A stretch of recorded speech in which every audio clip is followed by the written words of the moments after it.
యేసుక్రీస్తునందు మిక్కిలి ప్రియమైన సహోదరి సహోదరులారా, ఇది పవిత్ర వారం.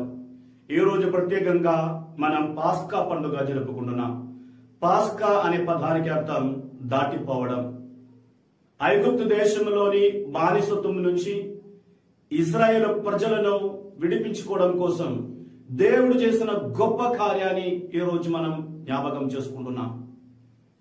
ఐగుప్తు దేశీయుల తొలిచూలు కుమారులను చంపివేస్తూ దేవదూత వారి మధ్య తిరిగినప్పుడు ఇశ్రాయేలు భవనాలను దాటిపోయింది.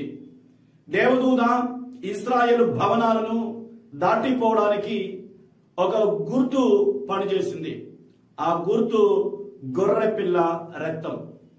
గొర్రెపిల్ల రక్తం చిలకరింపబడిన ఇశ్రాయేలు భవనాలను ఏమీ చేయకుండా, అక్కడ ఉన్నటువంటి చిన్న పిల్లలను చంపివేయకుండా దేవదూత దాటిపోయింది. ఐగుప్తు దేశీయుల తొలిచూలు కుమారులను చంపివేయడం జరిగింది. ఈ దాటిపోవడం ఇశ్రాయేలు ప్రజలకు విడుదలగా మారింది.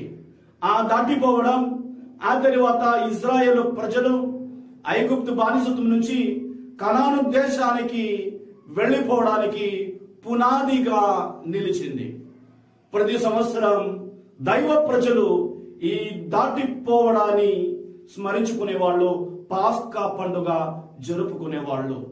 ఈ పాస్కా పండుగ సందర్భంలో యేసు ప్రభువు తనను తాను బలిగా అర్పించి తన రక్తముతో మానవాళిని రక్షించారు.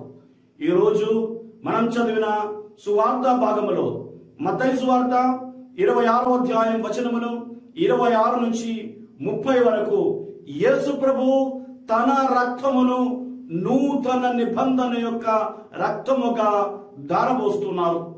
ఆ రక్తం ఒక గుర్తు, రక్షణకు గుర్తు. ఏ విధముగా గొర్రెపిల్ల రక్తం వలన ఇశ్రాయేలు ప్రజలు రక్షింపబడారో అదే విధముగా యేసు ప్రభు రక్తం వల్ల మానవాళి రక్షింపబడింది. యేసు ప్రభు రక్తం రక్షణకు గుర్తుగా మారింది. ప్రేమైన సహోదరి సహోదరులారా, ఈ పాస్కా పండుగ నాడు 2 కార్యాల మీద మనం దృష్టి సారించాలి. మొట్టమొదటిగా పాస్కా పండుగ సందర్భంలో ఇశ్రాయేలు ప్రజలు తమ ఇండ్లను శుభ్రం చేసేవాళ్ళు. పాత జీవితాలకు సంబంధించిన ప్రతి ఒక్క అంశాన్ని తొలగించి నూతన జీవితాన్ని వాళ్ళు ప్రారంభించేవాళ్ళు. నూతనత్వం పాస్కా పండుగకు చాలా ముఖ్యమైనది. ఈ రోజు మనం పాస్కా పండుగను జరుపుకున్నప్పుడు మన జీవితానికి సంబంధించిన పాత విషయాలను మనం తొలగించాలి, నూతనత్వమును నింపుకోవాలి. మన కుటుంబాలను, హృదయాలను మనం శుభ్రం చేసుకోవాలి. శుభ్రం చేసుకుని మనం యేసు ప్రభువునకు మన జీవితంలో అతి ముఖ్యమైన స్థానాన్ని కల్పించాలి. రెండవదిగా యేసు ప్రభు తన రక్తమును ధారపోసి మనల్ని రక్షించారు. ఆయన రక్తమే మనకు జీవమునిచ్చేది అని మనం అర్థం చేసుకోవాలి. యేసు ప్రభు చెప్పారు, నా శరీరము నిత్యమైన ఆహారము, నా రక్తం నిత్యమైన పానీయము. కాబట్టి యేసు ప్రభు శరీర రక్తాలను స్వీకరించి నిత్య జీవమును పొంది కలకాలము యేసు ప్రభుతో పాటు జీవించే ఆశీర్వాదం కోసం మనం ప్రార్థించాలి. యేసు ప్రభు మనతో పాటు ఉన్నారు అని చెప్పడానికి నిలువు నిదర్శనాలు ఆయన శరీర రక్తాలు. ఆయన మన కోసం అర్పించినటువంటి ఆ శరీర రక్తాల వల్ల మనం రక్షణను అనుభవించాము. ఆ శరీర రక్తాలను నేటికి మనం స్వీకరిస్తూ ఉన్నాం.